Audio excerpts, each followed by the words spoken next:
Hello my good friends, welcome to episode 31 of One Credit Classics. Another Wednesday, another achievement run, back in the 80s, bang in the middle, July the 1st, 1987, for R-Type by Irem. Just like Sherlock Holmes needed Professor Moriarty, Muhammad Ali needed Joe Frazier, I needed R-Type. I needed a game this difficult because a lot of these games that people were asking me to look at, I'd take a long look at him and I'd get stuck and I'd get demotivated and I'd be saying to myself, I can't do this. Why am I trying this? And I'd get further and further, but the time kind of, I couldn't balance it. I couldn't make it work. R-Type's a game that is so difficult that I knew that if I was ever going to beat it, I'd have to put a lot of time into it. And putting that time into it has made me realize just what is possible with doing these videos. Achievement run is right because we're going to do R-Type, no death, a one life clear of R-Type. This game came out, as I said, July the 1st, 1987 by Irem, and Irem bought a lot of games out. What they used to do was they used to write a lot of games that were then licensed by others. This was actually licensed in North America by Nintendo of America for the North American distribution. Irem obviously did Vigilante, what that featured in the first season of One Credit Classics. They also did Kung Fu Master. And it's one of the most iconic, and I'm not just saying it because of the nature of this game and achievement, but one of the most difficult arcade games for this period, kind of without a doubt. The spaceship that you see on the screen at the moment is the R9 Arrowhead, hence R-Type, and what you have to do is to defeat the evil Bido Empire. The program featured incredibly ambitious kind of sprite management. It had a lot of stuff like, for example, if you look at level 3, there's a sprite that's bigger than the entire screen. A few different kind of fan theories and things about that. Some people say that R stood for Ray. Some people said it stood for Round Canopy. I think from what I've read, Round Canopy seems the more kind of widely accepted one. And this game was infamous for its relentless difficulty. As you'll see, there's 8 levels, and unlike most playthroughs, when I look at things like when I did Contra, for example, I would say 90% of my deaths came in 2 of the levels. You can die anywhere on this, absolutely anywhere. Anything can kill you. The touch of anything is enough to kill you, and that's why it's so hard. But at the same token, that's kind of why I don't know, it's strange how rewarding the process of getting better at R-Type has become.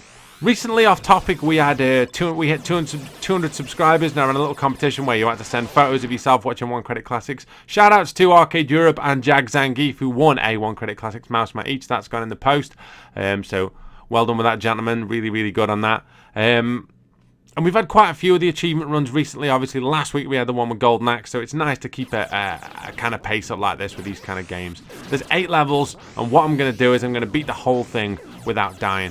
A special shout out before we get started to my good friend, Dr. Chris Lamb, who originally, when I started One Credit Classics, came out with a load of ideas for games to do, and he said about Double Dragon that I did that was pretty cool, and a few other things, but he kept on about R-Type.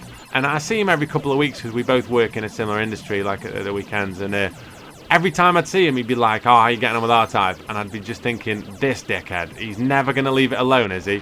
But when I sat down and physically put the time in and just learn everything that I needed to learn, beating R-Type, and this sounds like such a cliche, but I honestly feel like beating R-Type's made me a better person. I feel like I've got a strength of character, a resolution of character that maybe I didn't know I had before I did this. But anyhow, that's details. We are going to, I mean, look at the state of this. This is what I was talking about, a big sprites. This thing's like the boss, and it's the size of like, if you had to put it on a screen, it'd be on about 3 or 4 screens. Any one of those things can kill you. Unfathomable. It's hard even watching the demo, to be honest with you. But yeah, what we're going to do is we are going to, we're going to beat this thing, aren't we? Let's get started.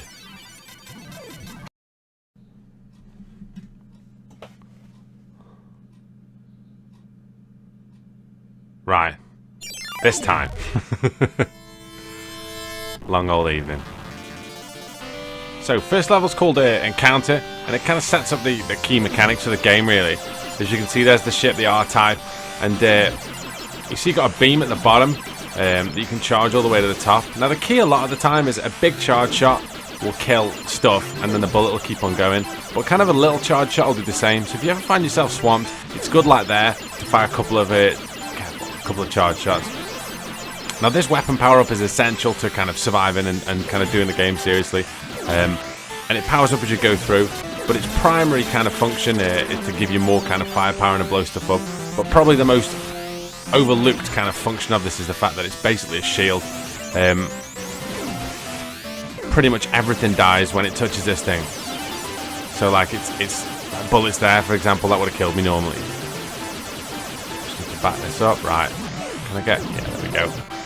It's all right. Oh, never mind. Let's see if I can get him. Yeah, there you go, just about. Right, and if I get that, I'll get the level 2 power up, which is these like lasers. And you'll notice if I fire it forward, it'll fire more shots. But it's always pretty much 99% of the time worth keeping on you. Oh, got out. Oh. We're alright. Don't panic. I wasn't, certainly. Jesus. So there's 3 different weapon power-ups you can get. You get that. Now, if I get the red laser now, what you'll find is that, can you see the top of that little option thing? It'll fire. Now, the red circular laser power-up is the only one. I'll get missiles as well, so. The red laser power-up is the only one where the actual options fire an extra bullet. With all the others, they just serve as kind of shields, pretty much. Which is handy in itself. But one of the keys to beating R-Type is weapon selection. See, if I collect this one now, which I will do after I've killed this bloke, you'll see that that doesn't fire anymore. But this is the top level of the kind of force power-up. And I can spin it forward at any time. But what I need to do here is take out this first boss. Dobkeratops, his name is. Iconic because he's on all the posters. Right, I need to hit that head in the middle. Oh, God, no, not like that. Come on. Problem is now he's disconnected, so he's going to start moving forward. There we are, right. Oof. Not the best performance, but yeah, we'll take it. Level 1 done. Gets quicker and harder and more ridiculous soon. Level 2, the Creature Cave, this one called. Boss simply called Cyst. Quite randomly. Sounds quite gross, doesn't it? Now, do I need? I'm trying to work out. Yeah, I will actually. Yeah.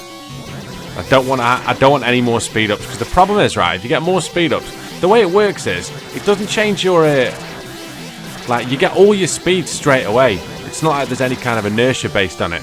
So it's like if you imagine a mouse on a mouse that's got different speed settings. If you set it up all the way to the maximum, you only need to tap it and it moves halfway across the screen.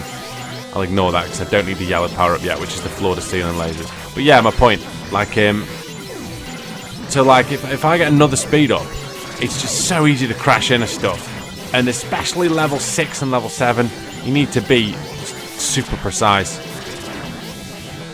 Blue laser is the weapon of choice for this bit, simply because the playing area itself is quite narrow, so you can bounce a lot of stuff off each other. Right, if I touch this at any point, I'll die. Yeah, no, I'm alright. Just ignore that one and then cut inside. So if you wait here, he'll just fly off into this boss. Cyst, the boss's name is, I think I said. I mean, they're all from that strange, like, alien Geiger kind of bizarrely sexual looking cannon, really. Right, what I need to do in here is just nip in and then go down. Oh God almighty, I've just got a time. Am I gonna see? I should be. Yeah, that's fine. See, you got my shield. Yeah, I should be fine there.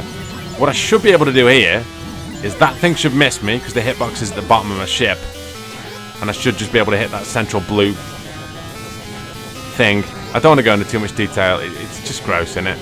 Like, it's only playing this back as an adult do I see the things that people refer to this boss as, and yeah. Let's just leave it there, shall we? Done. Anyhow. Level 2 done.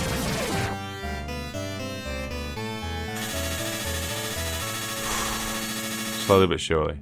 Right. On to level 3, the aptly named Gigantic Warship. With its boss, Warship. Right. So this, the thing with this is you've just got to get the order of it right. Because you've just got to fly around it and blow stuff up on it. But if I can get a charge shot off, I might be able to. I've got some of the stuff out. See, the yellow lasers is the ones I need. I just need to try and take as much stuff out. There we are. Now you see, these are the yellow lasers. They do this kind of. They run over any terrain, and what I need to do. That's nice. Now here's the bit that's tough. What I need to try and do is get not too far forward but not too far back, so I can sit there and take that out. I'm happy with that. Now this thing will fire lasers that your shield, oh God almighty, that your shield won't block, I was going to say. So you've got to be dead careful. Take these thrusters out. The vulnerable spot, once again, bizarrely Geiger sexualized thing, is that gigantic red-looking robotic penis. But still, we'll get to that in a bit. He had a lot to answer for, didn't he, Geiger, bless him. Right, anyhow, moving on. So, now these things as well, there we are. They can fire a bolt that your shield won't stop. Now fire it forward. Let's try and take as many of these out as possible. Because that thing, I need to get the blue power up. Yep, and just be careful not to get knocked on by the ceiling. We're fine, we're fine. Right, we're alright here. We're going to get backed in and the boss music's going to start soon. What I need to do is take that thing out. Yep, kill these blue things. Now, if I can get this thing with one charge shot. Done. Right, that's that done. Now, I said in the intro, and it is true, like, you can die at any point. And I have got a wide percentage of deaths all over the place on the progress runs on this, but this is where it starts getting less kind of forgiving. What I need, really, because none of the weapons apart from the red lasers clear these kind of beam things that you die if you touch. There's a red laser thing coming soon. Oh God. And I'll no doubt get that. I need to avoid that. Right, there's a red laser thing there. Got to be careful of them as well, because they can shoot as you can see, they can shoot bullets and they're at an awkward angle, so you might as well leave them here and get strolled off. Now, kill these, and then shoot this backwards, and again, and then get it back. Right, sorted. Well, these should all jump off, and I should just roast them all. Yep. Nice. Now another option. Now this is basically full power. Now I need to shoot this forward. Okay, take him. Shoot back. Right. It's just so easy to die on this bit. There's more of those here. There we go. No, I'm alright. Bring it in. Yep. Did alright there.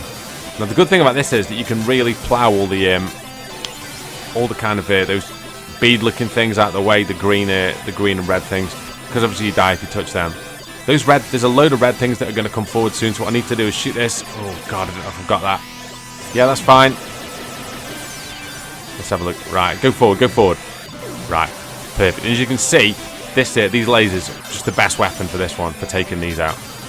Right, now, I've seen loads of people take this boss out in loads of different ways, but I figured one out the other day, and I've not seen anybody else do it. So I'll let you know a little secret. You need to stay a bit low until this starts spawning, and then this will separate. You can take this first one when it's halfway, and then, there you go, use the lasers to take them.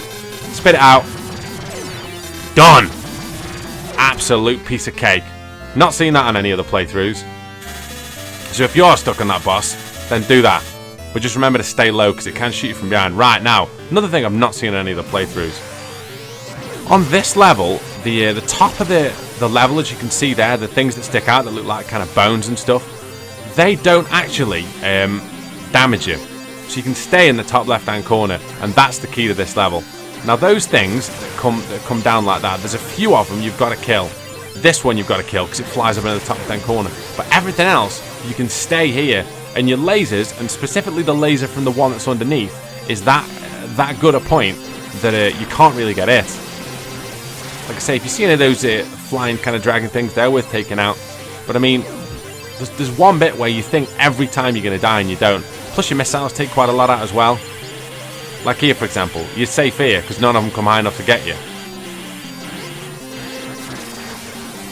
You can stay up here because he's just going to disappear. Now, it's in a second, I want to say. Yeah, during this bit. You see, this bit's an absolute nightmare if you stay in the middle and try and dodge, because there's this one. Now, if you stay here, you see, it looks like he's going to get you every time. But yeah, he doesn't. That last level, incidentally, frontline base and the boss compiler. This one, the den, and the boss is called Belmite.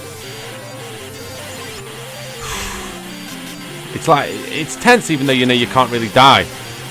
Because I have died in these spots like once out of every about 10 playthroughs. You'll just randomly get by a bullet. Right, now, I need to get a good charge shot off on this thing and see what kind of attack pattern. Right, it's going to sit back. This should be good. If it comes forward really, really fast, I think it's going to hit the bottom and bounce back. Yeah, it is. Yeah, this is a piece of cake. Absolute piece of cake. Sorted. The problem with that is he's got one attack pattern where he just comes straight forward at full speed, and there's pretty much no way around it. You've got to kind of, if you're in the position I was in there, you've got to commit to doing it. Right. God almighty, this bit. The transport system level. Now, these things are called DOPs, quite randomly, and, oh, Jesus. The boss is just a load of them. It hasn't really got a name. People call it DOP Rush. Right, I need to nip in. I need to stay on this level a little bit. The key are those little kind of spider things at the bottom. Right, get ready, get ready, get ready, get ready. Get ready after this one. Right, stay in the middle a bit, take him out, and then go forward and set. There we go, right. Clear himself a bit of room out as well. Now, you can kill those DOP things, and it's worth killing them if you get the opportunity to create yourself a bit of room.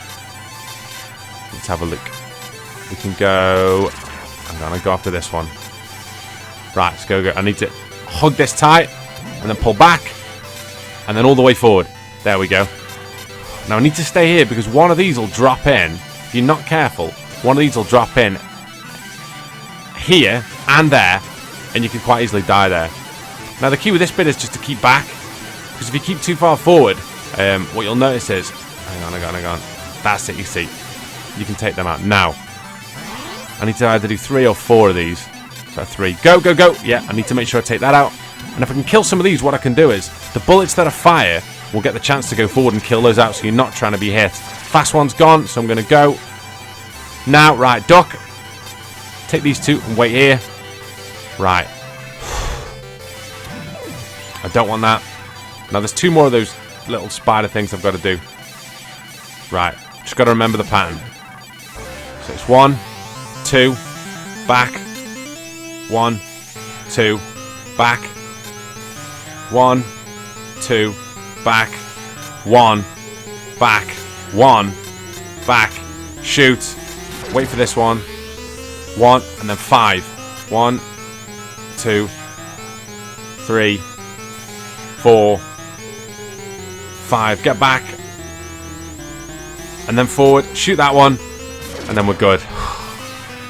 Memory. Nothing but memory. Seriously. It's the same with all these old games. Imagine trying to... Do you know what I mean? Imagine trying to do that in an arcade. Unfathomable. Once again, if you are playing One Credit Classics here, the drinking game, then yeah, have a shot for that. Right. I feel like I'm going to need more than a shot to get through this bit. I hate this bit. City in Ruins with Bronco at the end. Right. Let's do it. Right. Forward. Back. Another one there. It's alright, it's alright, it's alright. Now, I need the blue laser, but I don't want to go under there, because if the top and bottom explode, then I can, I can die from that. There's no... This guy should have a blue laser. Right. I need the blue laser so I can get behind this thing. Because what I can do is blow this thing up, and it makes the next bit a bit easier. Just got more room. So try and... That's it. Done well there. You just need to hammer this thing. Stay low so you miss the lasers. I'll get a red laser halfway through. Then what I need to do is when I get halfway, I need to fire the thing, get behind, and then kill 3. Stay in the middle. 1, 2, 3. Kill him. Switch. And back. Careful of the bullets behind. Come on, come on, come on, come on. Oh, we're alright, we're alright, we're alright. Right. Jesus Christ. No, we're alright. Up here. Now stay here. You've got to take all of these out. Because they'll come back around and shoot you if you don't. Stay to the back. Stay to the back. See your shields and lasers will take these out. Now these I need to stay top left. Those missiles can't get me. Get this guy. Come back. Yep. Now that doesn't add you a different one. It'd be nice if it did. Imagine if it was like one from behind. Like it was a back shield or something. Anyhow, details. Forward a little bit. Now there's another one of those blokes. Let's slow down here. This guy. Now what I need to do is shoot this forward. Take it that way and then just dip in it a little tap. There we are. Now, all I need to do... God almighty, this is stressful. All I need to do is keep firing here. Because what happens is... that thing there is the... it's the Bronco. It's called the Bronco. And what happens is you need to try and shoot the torch thing at the top. But it's only got a kind of certain amount of lifespan. Because what it does, as you can see here, is this stuff progressively gets heavier and it progressively gets faster. But in this position... Shooting through the lasers and the actual force itself provide you with enough of a shield, so even if that big one comes down, it doesn't get your hitbox. So you've got to be... There's like 1 pixel either side. But yes, as you can see, it's doable. So all I need to do is just keep hammering the buttons here, which is nice and straightforward. Come on, come on, come on, come on, come on. Yeah, this is it. Even though, like, I've done this hundreds of times, it still doesn't get any less stressful. It's just absolutely friggin' ridiculous. Right. Can't have much more left. It really, really can't. Just stupid how hard this... There you go. See, now. Back up, back up, back up. And am I going to... No, I'm not going to get that. See, I moved back so I didn't get another speed power up. Because there's a bit I've got to do now that I really need to be precise with. Get weapon around the front. Right, the Bido Empire Star, the last level. I don't even know how to describe this. Do you know what I mean? It's just a massive wall of green babies. The only thing that I've got to be careful of is this spinning disc looking thing in the middle. This. Oh, God. Right, it's alright. It's going to come back round. Now I need to stay in the middle. Stay locked in the middle. I should be alright here. Come on, come on, come on. Nice and straightforward. Nice and straightforward.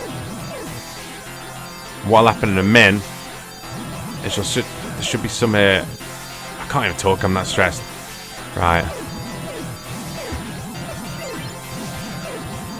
The good thing is, if you haven't got a red laser, you can get it now. The red laser is the best for this because you've got as much firepower on screen as possible, so everything can be cut forward. Right, and this last bit's all about timing. All about timing. What I've got to do is I've got to wait for that mouth thing to open, and then I've got to fire the force in, and then what I've got to do is jump to the top of the screen. The problem is I've got to speed up, so I've got to time it right. I don't want to go crashing straight into the top because I'll die, and nobody needs that. Right. I can do this. I can do this. Time. Right. Fired. Go, go, go, go. No, this is alright. This is alright. The only problem is that I've got to keep... As you can see, I'm taking a lot of damage, but taking damage on him. But what I've got to do... is I've got to make sure that that he doesn't fire... Like, he can fire up to 4, and a fourth one, when he fires the fourth kind of disc out, it comes out at random. So I could easily die. So that's 3. Come on, come on, come on, come on, come on. He ain't got long left. He hasn't got long left. Come on, come on, come on, come on, come on. Come on. Keep going, keep going, keep going. And that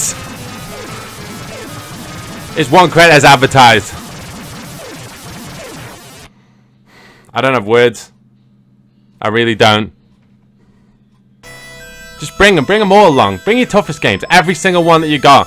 All these people coming up to me, giving me these really, really, really hard games to play. Like, I can do R-Type. You can do anything. We can all do anything. Holy shit.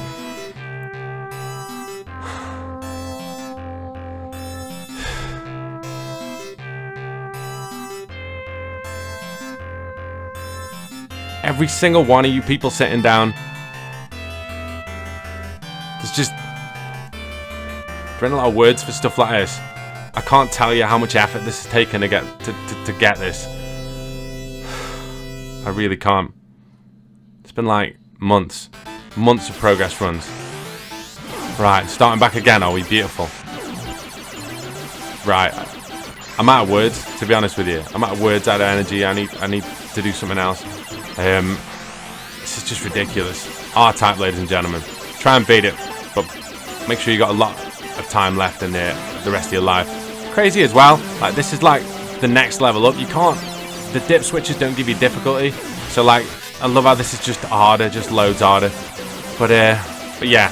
Thanks to all you good people for being a good part of this. Thanks to everybody who's come along, and yeah. I guess I'll see you good people very, very soon when I've got over the fact that I've beaten R-Type for 1 credit. Shoutouts to everybody, all my supporters, and a special shout out to Dr. Chris Lamb, if you are even a doctor. Disclaimer, you are a doctor.